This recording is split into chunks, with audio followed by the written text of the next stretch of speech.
अस्सलाम वालेकुम गाइस, क्या हाल हैं आपके।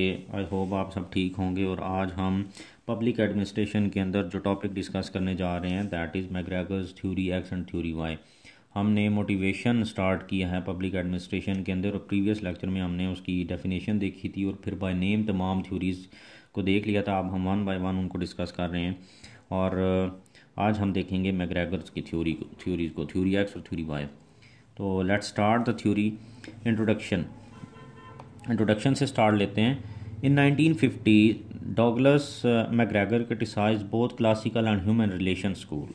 जो क्लासिकल और ह्यूमन रिलेशन स्कूल हैं पब्लिक एडमिनिस्ट्रेशन के, मैकग्रेगर ने क्या किया कि 1950 के अंदर दोनों को क्रिटिसाइज़ किया। किस बेस के ऊपर क्रिटिसाइज़ किया? उसने कहा कि negative side of human nature को ज़्यादा कंसिडर किया जाता है और पॉजिटिव साइड को नहीं देखा जाता, या फिर दोनों को नहीं देखा जाता, किसी एक को देखा जाता है। जैसे कि क्लासिकल स्कूल जो है, क्लासिकल स्कूल क्या है? एक पुराना तरीका जिसमें रूल्स एंड रेगुलेशंस को फॉलो करते हुए ह्यूमन को सिर्फ मशीन की तरह यूज़ करते जाना, कि अगर उसने काम किया है तो ठीक है, नहीं तो उसको पेनल्टी देना, फोर्सफुली उससे काम करवाना और ज़्यादा से ज़्यादा काम करवाना, ऐसे रूल्स एंड रेगुलेशन बनाना। तो ये क्लासिकल स्कूल का तरीका था। दूसरा है human relation school. Human relation school क्या है? वो कहता है कि फोर्सफुली उससे काम करवाने की बजाय अगर एक ऑर्गेनाइजेशन अपनी प्रोडक्टिविटी को बढ़ाना चाहती है तो वो क्या करे कि ह्यूमन को, जो वर्कर्स हैं, एम्प्लॉयज़ हैं, उनको उनके साथ रिलेटेडनेस डेवलप करे, उनके साथ फ्रेंडली रिलेशन डेवलप करे, उनको अच्छा माहौल दे और उससे क्या होगा कि प्रोडक्टिविटी बढ़ेगी। बट जो मैकग्रेगर है वो कहता है कि दोनों स्कूल जो हैं वो एक एक साइड को देख रहे हैं, दोनों साइड को कोई भी नहीं कंसीडर कर रहा या पॉजिटिव साइड को नहीं कंसीडर कर रहा। तो इसने क्या किया, 1957 के अंदर ही wrote article and then book with the same name. उसने पहले एक आर्टिकल लिखा और फिर उसी नाम से एक बुक लिखी जिसका नाम था the human side of enterprise. Human side of enterprise जो है उसके अंदर उसने अपना कॉन्सेप्ट दिया पब्लिक एडमिनिस्ट्रेशन के बारे में और ह्यूमन के बारे में, और उसी की बेस के ऊपर उसने थ्योरीज़ दी। और थ्योरीज़ क्या हैं? These are the theories of human work motivation and management. के ह्यूमन वर्क के लिए, कि वर्क के लिए ह्यूमन को मोटिवेट कैसे करना है, और फिर मैनेजमेंट जो है उसकी या एम्प्लॉयज़ की एक ऑर्गेनाइजेशन के अंदर, उसके बारे में उसने थ्योरीज़ दी। तो अब वो थ्योरीज़ हम डिस्कस करते हैं। सबसे पहले अजम्पशंस उनकी देख लेते हैं। थ्योरी एक्स की क्या अजम्पशंस उसने ली और थ्योरी वाई की उसने क्या अजम्पशंस ली। थ्योरी एक्स के बारे में उसने जो अज्यूम किया वो ये है कि employees dislike work, violate responsibility and they are lazy. उसने कहा कि एक्स थ्योरी के अंदर उसने कहा कुछ ऐसे एम्प्लॉयज़ होते हैं ऑर्गेनाइजेशंस के अंदर जो वर्क को डिसलाइक करते हैं, वो काम को पसंद ही नहीं करते, और उस डिसलाइकनेस की वजह से वो रिस्पॉन्सिबिलिटी नहीं लेते। खुद वो नहीं चाहते कि ऑर्गेनाइजेशन का काम हम खुद ही ऐसे करें, एक डायरेक्शन ले लें, रिस्पॉन्सिबिलिटी लें, जिसकी वजह से वो क्या करते हैं, वो फिर लेज़ी भी होते हैं। तो ये कौन से हो गए एम्प्लॉय जो काम नहीं करते। थ्योरी वाई की अजम्पशन उसने ली कि ये वो वाले एम्प्लॉयज़ हैं जो वर्क को पसंद करते हैं, रिस्पॉन्सिबिलिटी भी लेते हैं, क्रिएटिव हैं और एक्सरसाइज सेल्फ डायरेक्शन और सेल्फ डायरेक्टेड भी हैं। तो ये लेज़ी नहीं है बल्कि ये सेल्फ डायरेक्टेड हैं और एक्टिव हैं। दोनों के दरमियान फ़र्क ऑपोजिट डायरेक्शन में, एक वो जो काम करते ही नहीं हैं, पसंद ही नहीं करते, और दूसरे वो थ्योरी वाई की अजम्पशन के वो हैं, ये वो लोग हैं जो काम को पसंद करते हैं और सेल्फ डायरेक्टेड हैं और रिस्पॉन्सिबिलिटी भी लेते हैं। अब इन अजम्पशंस की बेस के ऊपर उसने थ्योरीज दी। थ्योरी एक्स क्या कहती है उसकी, कि वो कहता है कि क्योंकि ये काम को पसंद नहीं करते एक्स वाले, तो इनको ज़रूरत है फॉर्मल डायरेक्शन एंड कंट्रोल की।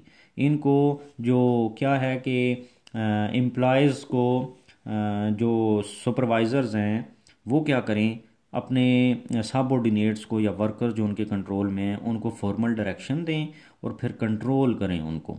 और फिर क्या करें, क्योंकि ये डिसलाइक करते हैं काम को और लेज़ी भी हैं, तो इनको फोर्सफुली क्रैश किया जाए कि वो काम करें, फोर्सफुली उनसे काम करवाया जाए। और फिर इसके साथ साथ क्या उसने कहा कि ये नॉन क्रिएटिव और नॉन मोटिवेटेड लोग हैं। ना तो ये क्रिएटिव हैं, क्रिएटिव क्यों नहीं है, क्योंकि काम को पसंद ही नहीं करते। जब एक चीज़ को कोई पसंद ही नहीं करता तो फिर उसके बारे में उसके जहन में कैसे आइडियाज़ आएंगे। तो ये लोग नॉन क्रिएटिव हैं और नॉन मोटिवेटेड हैं। तो इनको क्रिएटिव बनाना है और दूसरा ये कि इनको मोटिवेट करना है। मोटिवेट कैसे करोगे?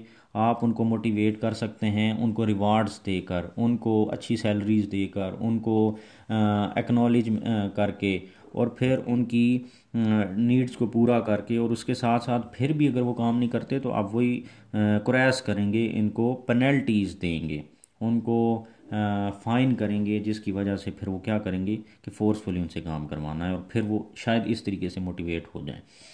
इस बेस जो थ्योरी वाई है वो क्या कहती है, वो अपनी अजम्पशंस की बेस के ऊपर कहती है कि ये लोग क्योंकि लाइक करते हैं वर्क को और उसको नेचुरल हैबिट के तौर पर कंसीडर करते हैं, और फिर उस हैबिट को क्योंकि उनको काम पसंद आता है वो उसको मुश्किल नहीं कंसीडर करते, तो उस वजह से वो रिस्पॉन्सिबिलिटी भी लेते हैं। जब रिस्पॉन्सिबिलिटी ले लेते हैं तो फिर वो सेल्फ डायरेक्टेड हो जाते हैं और सेल्फ कंट्रोल्ड होते हैं। हमने मोटिवेशन की डायरेक्शन के अंदर 3 फैक्टर्स देखे थे। Number 1 is energy, number 2 is direction, and number 3 is persistence. तो ये जो एम्प्लॉयज़ हैं इनके अंदर वो तमाम चीज़ें मौजूद हैं कि ये लोग एनर्जाइज्ड भी हैं, काम को पसंद करते हैं, वो काम को खुद करना चाहते हैं, और दूसरा ये कि सेल्फ डायरेक्टेड है, खुद ही डायरेक्शन को ले लेते हैं। दूसरा फैक्टर डायरेक्शन था, तो खुद ही डायरेक्शन एक सीधी कर लेते हैं अपनी कि हमने इस डायरेक्शन में काम करना है। और तीसरा ये कि परसिस्टेंस है इनके अंदर, ये कंटिन्यूटी इनके अंदर है और ये कंटिन्यूसली काम करना चाहते हैं। और सबसे बड़ी वजह यही है कि दे लाइक वर्क। फिर क्या है कि ये मोटिवेटेड हैं।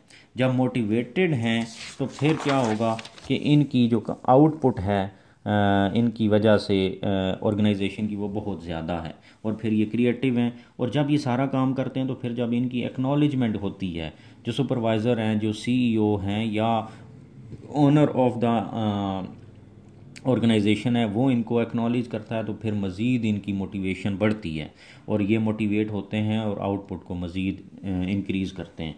और ये लोग जो हैं इनके 2 ही तरीके हैं, या इनको रिवार्ड दिया जाए और अगर फिर भी नहीं करते तो फिर इनको पेनल्टीज़ दी जाएँ। तो इस तरीके से ये अपनी आउटपुट बढ़ाएंगे या ऑर्गेनाइजेशन की आउटपुट बढ़ेगी और फिर ये काम करेंगे। अब ये तो थ्योरीज थी। अब इनका जो क्रिटिकल एनालिसिस है वो क्या है कि सम क्रिमिनोलॉजिस्ट एंड सोशलिस्ट से human nature is conflictual, so why convert into X. कुछ क्रिमिनोलॉजिस्ट ये कहते हैं कि जो socialist and also some socialist का ये पर्सपेक्टिव है या ये वो उनका कंसेप्ट है कि ह्यूमन नेचर जो है वो कॉन्फ्लिक्चुअल है बाय नेचर। ह्यूमन नेचर मतलब ऐसी है कि बाय बिल्ट इन ये कॉन्फ्लिक्चुअल है, ये नेगेटिविटी इसके अंदर ज़्यादा है और पॉजिटिविटी कम है। तो जिसकी वजह से क्या होगा, कुछ टाइम गुजरने के बाद जो वाई नेचर के लोग हैं वो कन्वर्ट हो जाएंगे एक्स के अंदर। जो लोग काम को पसंद करते थे और प्रोडक्टिविटी जिनकी वजह से ज़्यादा थी, अब वो भी आहिस्ता आहिस्ता अपनी नेचर की वजह से एक्स एम्प्लॉयज़ के अंदर कन्वर्ट हो जाएंगे और फिर प्रोडक्टिविटी कम हो जाएगी। एक तो ये। दूसरा ये कि यूजली क्या होता है, employees are promoted on the basis of service rather than performance. हम आम तौर पर पाकिस्तान के अंदर भी अगर देखें तो एम्प्लॉयज़ जो होते हैं वो उनकी सर्विस की बेस के ऊपर उनको प्रमोट किया जाता है कि इसकी 10 साल सर्विस होगी, इसकी 5 होगी, तो अब इसका स्केल बढ़ रहा है। तो बेसिकली जो मसला है वो ये है कि फ़र्क नहीं किया जाता एम्प्लॉयज़ के दरमियान कि ये एम्प्लॉय जो है वो ज़्यादा परफॉर्म कर रहा है, ये वाला एम्प्लॉय कम परफॉर्म कर रहा है।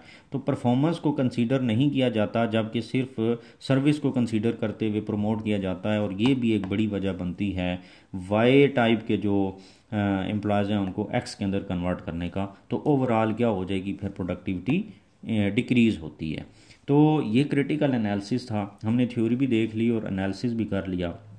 आई होप आपको समझ आ गई होगी, और मज़ीद इसको समझने के लिए आप 2-3 दफ़ा वीडियो को देखेंगे तो ज़रूर इंशाल्लाह समझ आ जाएगी। Thank you. नेक्स्ट लेक्चर के अंदर हम और थ्योरीज़ को देखेंगे।